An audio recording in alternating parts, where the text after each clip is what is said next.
పూరా లోకల్ ఈ రకంగా తయారైపోయింది. ఏమన్నంటే తిట్టుడు తప్ప ఇంకోటి తెలియదు. నేను మొన్న ఏదో జ్వరం వచ్చింది పోయి, మనిషికి రోగం రాదా అంటే జ్వరం రాదా, నేను దవాఖానలో పట్టే దాని మీద కూడా మాట్లాడతాడు. ఈయన దవాఖానలో పడ్డాడు అంటాడు, ఈయన ఇంత పొడుగు ఉన్నాడు అంటాడు.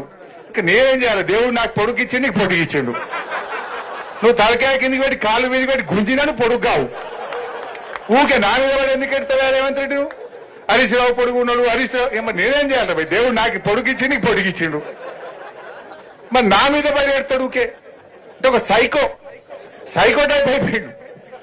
ఈ రకంగా ఇవాళ ఏమనంటే కేసు ఇవాళ అనవసరంగా మన కౌశిక్ రెడ్డిని అరెస్ట్ చేసిండు.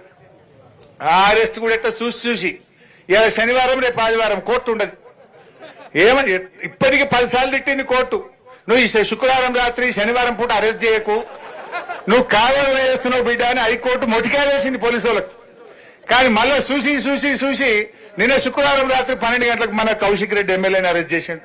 ఏం చేసిండు కౌశిక్ రెడ్డి? కౌశిక్ రెడ్డి రేవంత్ రెడ్డి తప్పులను ఎత్తి చూపిండు, గట్టిగా మాట్లాడిండు, పోరాడిండు. బీఆర్ఎస్ ఎమ్మెల్యేలను గుంజుకుంటే వాళ్ళ మీద గట్టిగా పోరాటం చేసిండు. బిడ్డ రాజీనామా చేయండి రాబాయ్ అని కొట్లాడిండు.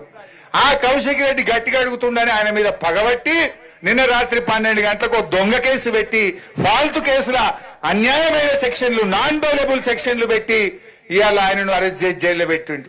ఏమైనా మర్డర్ చేసిండా? ఎవరైనా చంపిండా? ఏమైనా మోసం చేసిండా?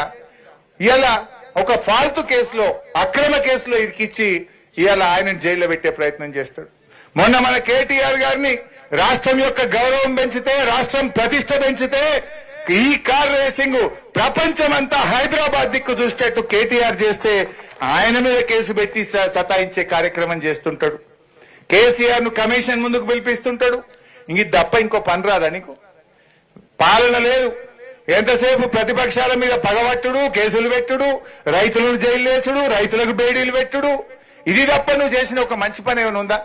అందాల పోటీలను పెట్టినావు. అసలు ఈ ఒక విషయం తెలవాలి మీకు. ఈ కార్ రేసింగ్ ఏమో అన్ని రాష్ట్రాలు పోటీ పడ్డాయి.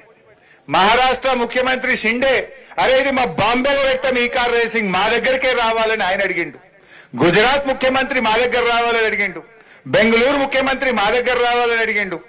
అందరినీ కాదని పోటీ పడి కేటీఆర్ గారు దాన్ని హైదరాబాద్ కు తెచ్చిండు.